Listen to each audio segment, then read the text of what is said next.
Your notes are a disaster. Admit it.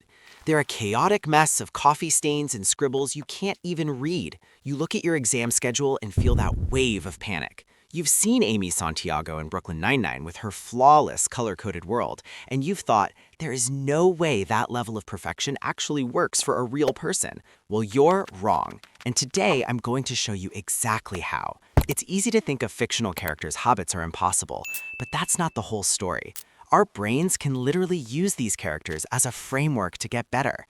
Amy Santiago isn't just a binder-obsessed detective. She's a blueprint for turning chaos into order and anxiety into achievement. We're going to break down her 5 core habits into a real system you can use to destroy your exams, one color-coded tab at a time. We're not just admiring Amy, we are becoming her. First, and you knew this was coming, we are mastering the binder. This is the most iconic habit we can steal from Amy, her one true love, the binder. She doesn't just file paper, she creates flawless, color-coded, and perfectly labeled systems.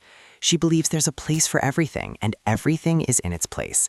It's the same insane thinking she uses to solve cases, and it's what made Captain Holt create a multi-binder program just for her. This isn't a weird quirk, it's a powerful method for managing information. So how do you get this binder superpower without it taking over your life? First, go analog. Get one giant 2 or 3 inch binder for each major subject. This immediately solves the problem of notes getting mixed up. Inside each binder, use top dividers to create sections: syllabus, class notes, handouts, practice exams, and graded work. You are creating your own personal learning hub where you know exactly where everything is. Next, you have to color code. Amy's color coding isn't just for looks, it's a hack for your brain. Assign a specific color to each subject. Blue for biology, yellow for history, you get it. Use that color for everything: binders, highlighters, sticky notes, your digital calendar. This is a proven study technique called dual coding. You give your brain 2 ways to remember information: the text and a visual cue. Your brain starts to connect blue with everything biology, helping you make connections faster. Finally, create a master table of contents for the front of each binder. List every section and what's in it. This feels like overkill, but it forces you to organize your material. When a new topic comes up, you decide right then where it goes. This simple act turns you from a passive note-taker into an active builder of your own knowledge, just like Amy. You can even copy this system digitally with tools like Notion or OneNote. Amy's second superpower is her insane drive to over-prepare. She believes that failure to prepare is preparation for failure. We see this when she studies for the sergeant's exam. She doesn't just study, she tries to score 102% on a practice test by finding a typo. She reads every single manual and footnote. This isn't about being crazy, it's about building a fortress of knowledge so strong that no exam question can break through it. To use this, you need to get into a pre-studying mindset. On day 1 of class, take your syllabus and map out every single reading, assignment, and exam for the entire semester in your calendar. This isn't just scheduling, it's the foundation of a secret weapon called spaced repetition. Your brain naturally forgets things over time because of something called the forgetting curve. By planning ahead, you can schedule review sessions to interrupt the forgetting process and lock information into your long-term memory. Cramming is the enemy, spacing is your secret weapon. Next, I challenge you to create a distraction-free study sanctuary. Amy thrives in places with clear rules, and so can you. Your study space is for one thing: studying. That means your phone goes in another room or is turned off. All non-essential computer tabs are closed. Use a timer like the Pomodoro technique to work in focused 25-minute sprints. This level of preparation removes all friction. When it's time to study, your environment is primed for focus, just like Amy would demand. Number 3, fall in love with rules and structure.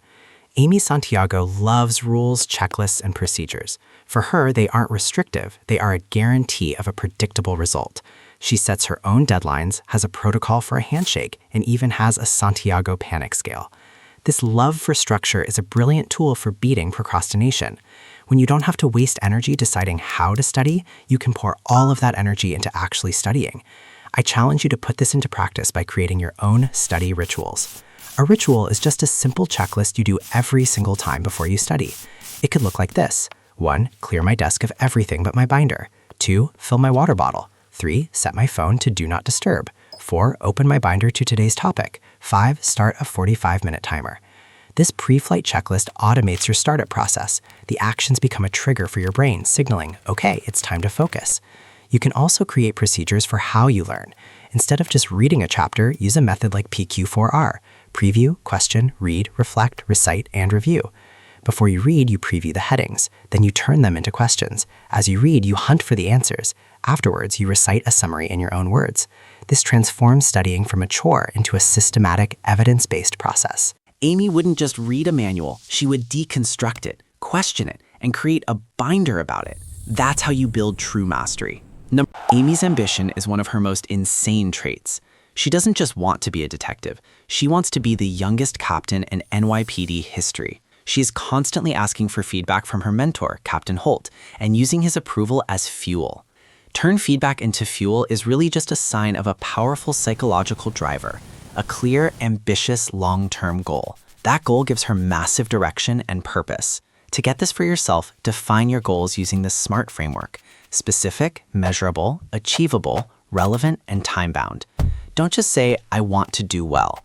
A much better goal is, I will get a final grade of 90% or higher in chemistry this semester by completing all my binder sections 1 week before each exam and scoring at least 85% on all practice tests. See the difference? That goal is specific, measurable, and gives you a clear path forward. Next, you are going to actively seek feedback, just like Amy does with Holt. Go to your professor's office hours, and not just when you have a problem. Go to discuss a concept you find interesting. This builds a relationship and shows you're engaged. This also triggers a powerful study technique called elaboration. When you have to explain concepts and ask how and why, you force your brain to organize your thoughts, which instantly reveals any gaps in your knowledge. Finally, track your progress. Amy knows her stats, and you should know yours.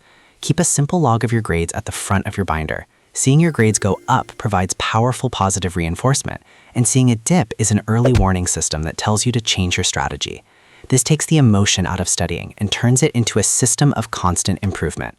Number 5, learn to Santiago your stress. Let's talk about stress. As a perfectionist, Amy is prone to insane anxiety, but her secret weapon is her ability to channel that nervous energy into hyper-productive action. The squad even has a name for it, Santiago-ing. When she's in a high-stakes situation, her anxiety fuels her to work harder and prepare more than anyone else. She doesn't let panic paralyze her, she lets it motivate her. This is a crucial lesson. Stress before an exam is normal. The key is how you respond. Instead of spiraling, you need to Santiago it. The next time you feel anxiety creeping in, I challenge you to grab a piece of paper and make a list of every single concrete, actionable step you can take. Feeling overwhelmed? Break it down into the smallest possible tasks and schedule them. Worried about a specific topic? Write down review chapter 7 notes, do 10 practice problems, and email the TA. This works because it gets the anxiety out of your head and onto a productive to-do list you can destroy. It moves you from helpless panic to empowered action. This ties directly into the concept of deep work. The intense, undistracted focus you use to check off your list is a powerful antidote to anxiety. Your over-preparation and your systems become your greatest allies. When you feel stressed, you don't have to invent a solution. You just trust the systems you already built. But let's be real. Even Amy has her limits and sometimes needs support. The goal isn't to become a stress machine, but to build resilience and know when to push versus when it's time to take a break and come back stronger. So there you have it, 5 actionable habits to make you study like the queen of organization herself. It starts by embracing the binder to create order. It continues with over-preparing and using spaced repetition to build a fortress of knowledge. Then you implement rules and structure to automate your focus, channel your ambition with huge, smart goals, and finally learn to turn your stress into your greatest motivator. These aren't just quirky traits from a TV show. They are real, proven strategies that can genuinely transform your academic performance. You have the power to turn that chaotic pile of notes into a system built for success. And if you want to master more productivity systems, make sure you subscribe and turn on notifications because you will not want to miss what's coming next. Now go make those binders proud. This is Peak Razor. Let's build productivity systems that win daily.